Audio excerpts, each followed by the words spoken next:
Kaya kung safe sex is hot, ang communication is hotter, at syempre, ang health ay ang hottest.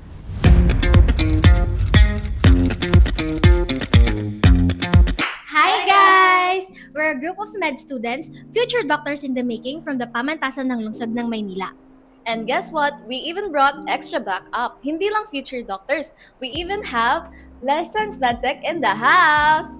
Yup, ako si Gab, so hindi lang ako taga-check ng poops or ng wheeze, taga-siguro din ako na legit ang mga test. Kaya kampante kayo, walang fake news dito. Kaya ngayon, medyo real talk muna tayo kasi pag-uusapan natin yung something very important, no? Especially our health na when it comes to sexually transmitted infections or STIs. So, STIs, a topic na usually awkward pag-usapan, madalas deadma, pero very relevant, especially sa mga kabataan. Pero chill lang tayo. Today, gagawin nating very fun trivia game style. No judgment, just facts. Kwentuhan na may onting friendly competition. And more importantly, real education. Kasi when you know better, you protect yourself better. Kaya game na ba? Let's go! First question, true or false? STIs can only be transmitted through penetrative sex. True ba yan? Almost, pero mali. The correct answer is false.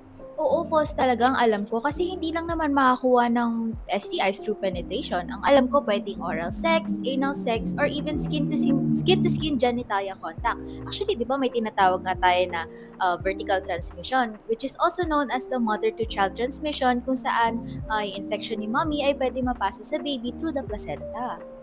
Parang halimbawa yata nito yung HPV or herpes, no? Let's say, kahit sabihin natin na hindi kayo nagkaroon ng full penetration, no, through dry humping or kahit nagkadal-kadal lang, rubbing, especially no, sa skin around the genitalia, no, pwede pa rin siyang maging source ng infection. Hala, ang tricky pala talaga niyan. Akala ko kasi dati dapat full act para magkaroon ng STI.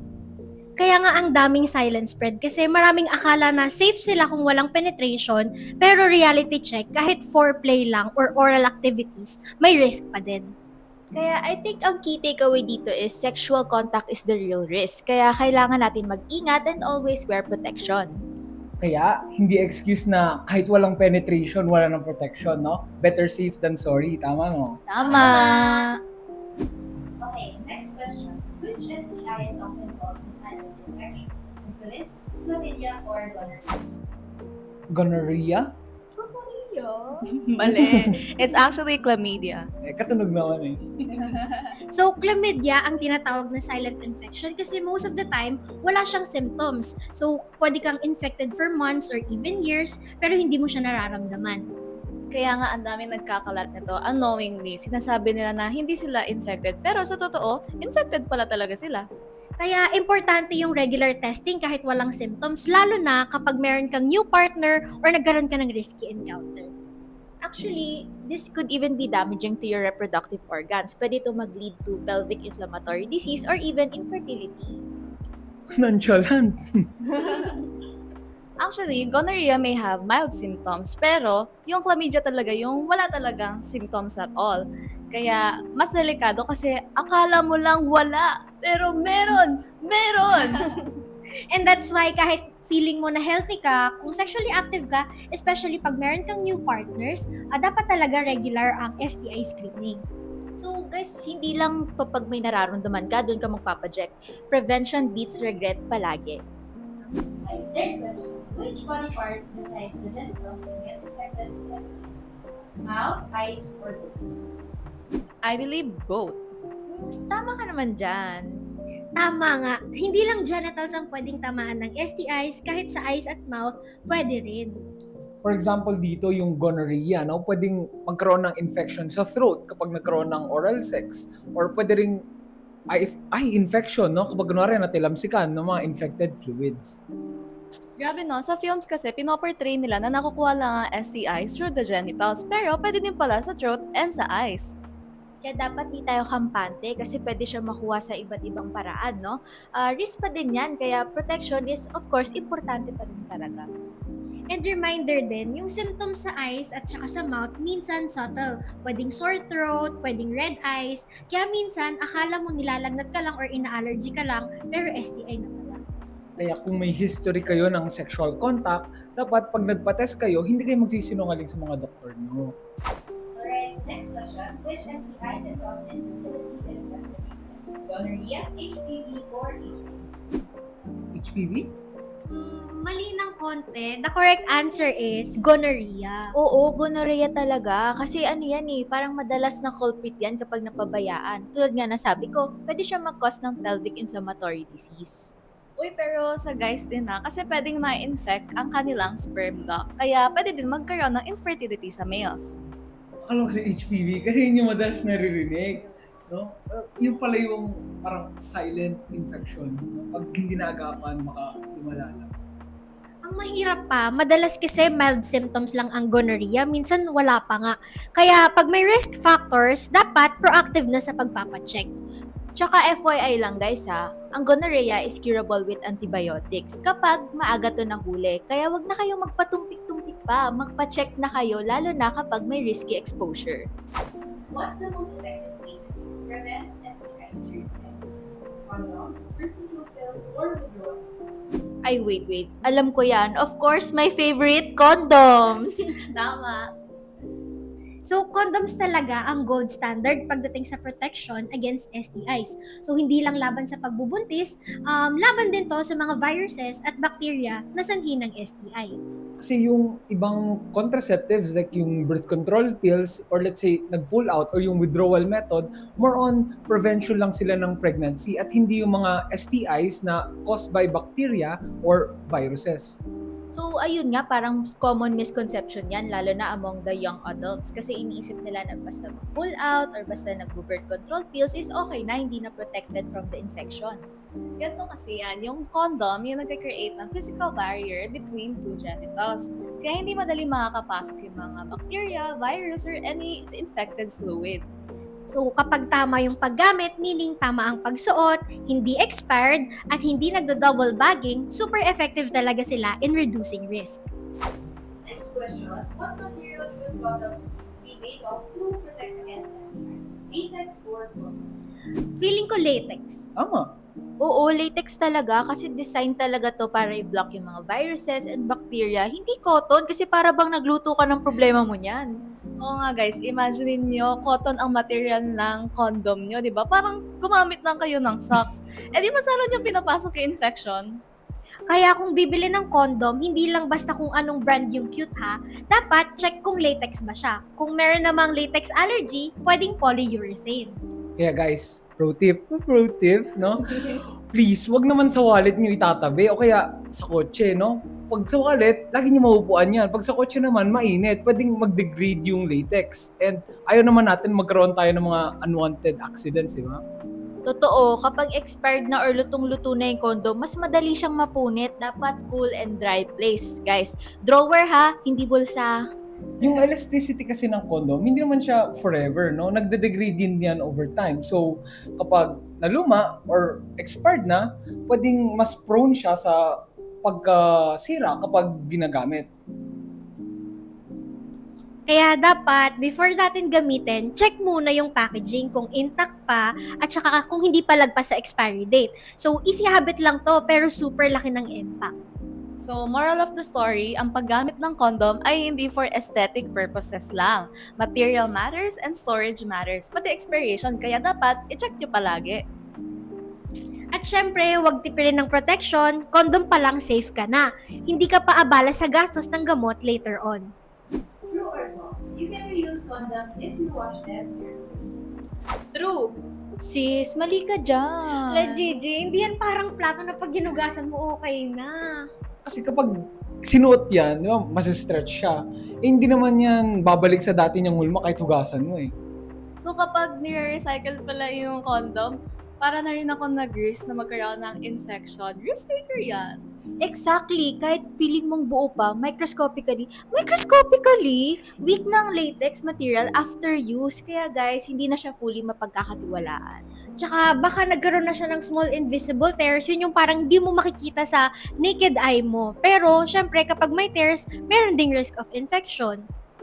Kaya ang safe sex, kailangan single use lang. Kapag nagamit na yung condom, dispose properly, hindi naman to eco bag mga best, no? Sorry guys, lesson learned talaga. Save the earth, pero wag ang condom. Okay? Fresh condom equates to real protection. Hindi sentimental value ang basihan dito ah. True or false, double bagging or using 2 condoms at once is safe. Tingin ko false. Tama, false. So, akala kasi ng iba, double condom equals double safety. Pero ang totoo, mas delikado pa nga. Kasi isipin nyo, di ba, pag dalawang condom, magkikiskisan yung dalawang yon. Yung friction na yon, pwedeng yun yung maging dahilan ng mga micro-tears, tas yun ay magiging butas na, maging compromise na yung condom. Parang balloons lang yan. Di ba kapag pinagtabi mo yung dalawang balloons, sa kiss mo, puputok yun, di ba? Ganun din yung condom.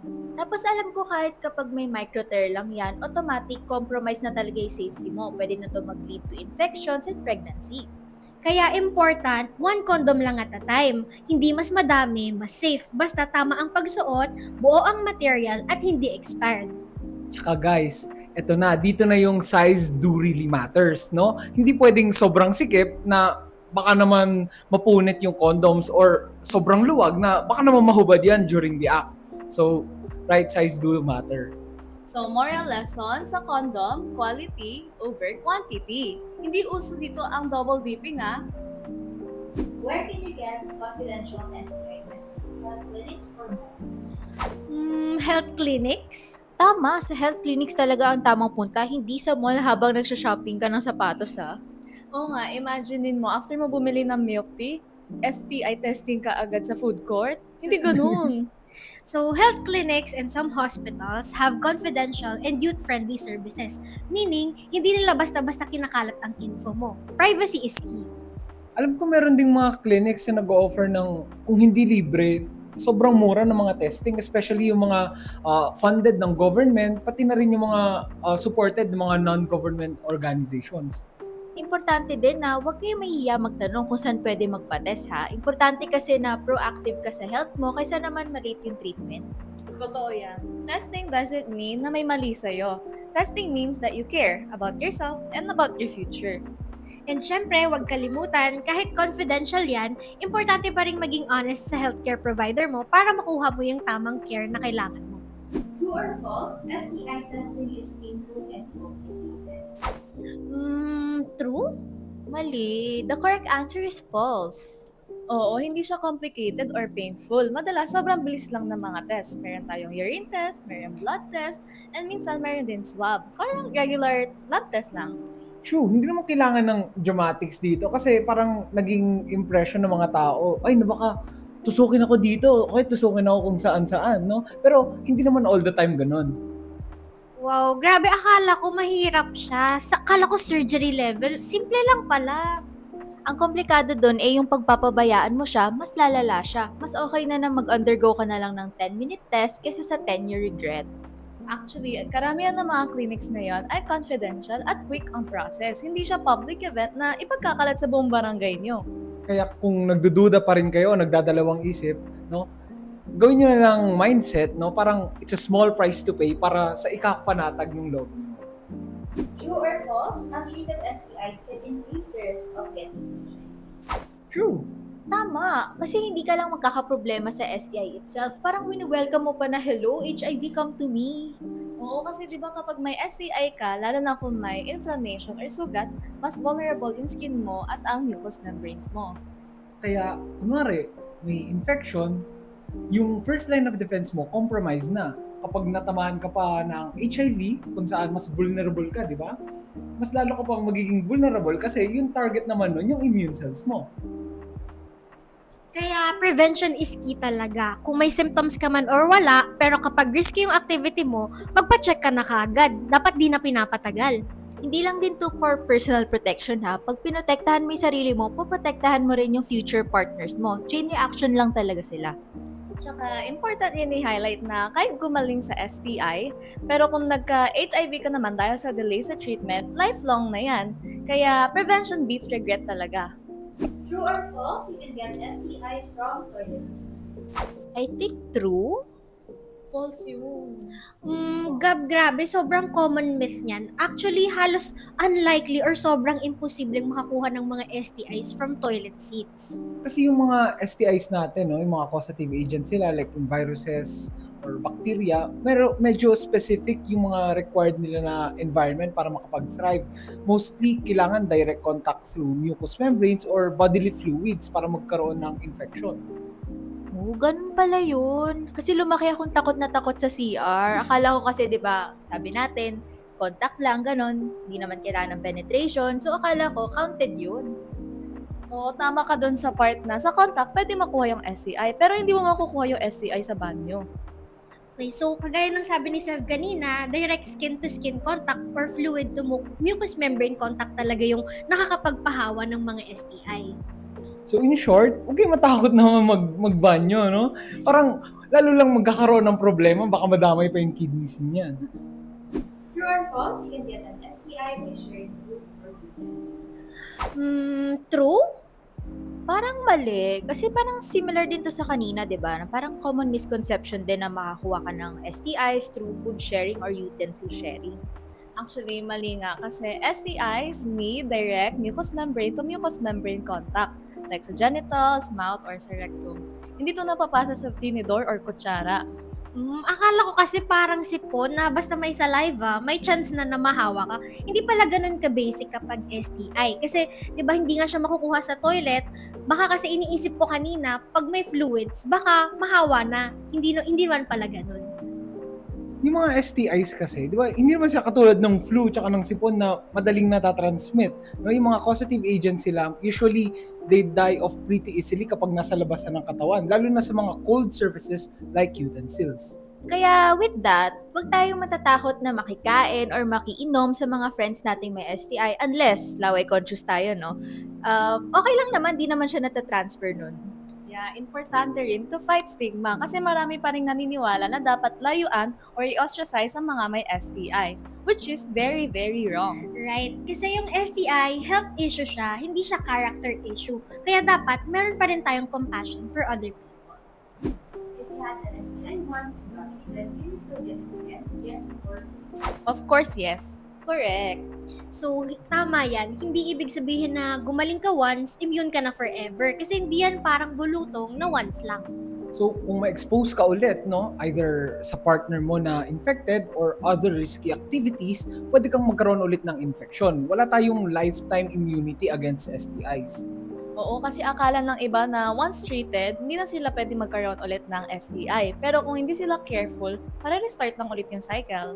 Exactly. So, hindi lang treatment ang pwedeng gawin. Importante din na magkaroon tayo ng prevention like condom use and regular testing. At syempre, you have to have honest conversations with your partner. Kasi hindi naman pwedeng isa lang yung gumagawa ng actions. So, kahit matapos ka na, let's say, sa gamutan, no, don't let your guard down na. Protection, pati regular checkups pa rin, no, para sigurado kang safe moving forward. Okay, serious question. True or false? If someone said yes before but changes their mind later, that's still consent. False. Tama, Seb. Consent should be ongoing. Hindi dahil pumayag siya sa simula, automatic na hanggang tuloy-tuloy na hanggang dulo. Yeah, kahit nasa kalagitnaan na kayo pero ayaw na ng isa, stop na. Hindi siya sayang kasi consent is about respect. Kaya, hindi, kahit gano'n pa ka-late yan, no, kahit nasa climax na kayo, no, so kapag sinabi sa'yo ng partner mo na ayaw niya na, stop na. No? Hindi siya yung dapat na mag-negotiate ka pa, hindi yung tatawad ka pa, di ba? Exactly. So, consent is not a contract na pag one sign, final na. It's like a conversation. Tuloy-tuloy dapat ang checking kung okay pa ba kayong dalawa. Kaya kahit gigil na talaga kayo sa isa't isa, kung ayaw niya na, dapat willing ka na mag-stop. Lalo pag hindi na comfortable yung partner mo. Tama kasi importante ang safety, trust, and respect kaysa sa mga physical experience. Doon mo makikita kung sino talaga yung may malasakit. Ito, real talk ha. No means no anytime. At kapag sinabing tama na, tama na. No, hindi to about sa pride natin. No? It's about being a decent human being. Last question for today, true or false? It's okay to ask your partner to get tested before sex. Of course, true yan. Correct. Tama. So, tama. Sobrang okay at actually responsible na itanong mo kung gusto mong safe kayong dalawa. Hindi naman yung tanong na yun, hindi naman siya about sa kabastusan. Hindi rin naman siya lack of trust, no? This question is about care, no? Hindi lang care sa sarili mo, kundi pati sa partner mo. Tsaka hindi ba mas maganda na parang open kayo sa gantong topics, yung hindi awkward and natural lang na pag-usapan niyo to ng partner niyo? Totoo, kasi kung kaya nyo nang pag-usapan yung pagpapatest, this only means na kaya nyo din pag-usapan yung mga ibang important na bagay sa relationship nyo, like yung boundaries and respect. And reminder, ang testing hindi lang pag may problema. Testing dapat is regular and proactive and part of being mature. Kaya kung safe sex is hot, ang communication is hotter, at syempre, ang health ay ang hottest. Kaya kung hindi kaya i-handle ng partner mo yung mga ganitong conversation, I think kailangan mo ng pag-isipan kung emotionally safe pa ba yung connection nyo. Grabe, ang dami nating natutunan today, no? Oo nga, akala ko before na kapag wala kang nararamdaman, safe ka na. Pero hindi pala. Kaya we must remember that regular testing is the must. Sa akin naman, na-realize ko rin na consent is ongoing. Hindi siya yung one-time deal. So, kahit nasa climax na kayo, tapos biglang nagbago yung isip ng partner mo, kailangan nating respetuhin yun. For me naman, asking your partner to get tested is super okay naman pala. Hindi siya nakakahiya kasi it's part of being responsible na sa sarili and dun na rin para sa partner mo. And reminder talaga na condom saves lives. Pero syempre, it's important to check the material, check the expiration, and syempre dapat tama yung paggamit. We must remember then na there is no shame in talking about sexual health. Kasi the more we talk about it, the safer we all become. And that's a wrap for today's trivia battle! Sana nakatulong kami para mas maging ready kayo to make smarter and safer choices about your health, especially your sexual health. Kaya remember, yung real talk about safe sex, protection, and consent, no? Hindi dapat natin siya kinahihiya. It's something that we should be proud of. And guys, knowledge is power. Tama? So, stay safe. Stay smart. And stay empowered! Kita-kits sa next kwentuhan. Bye!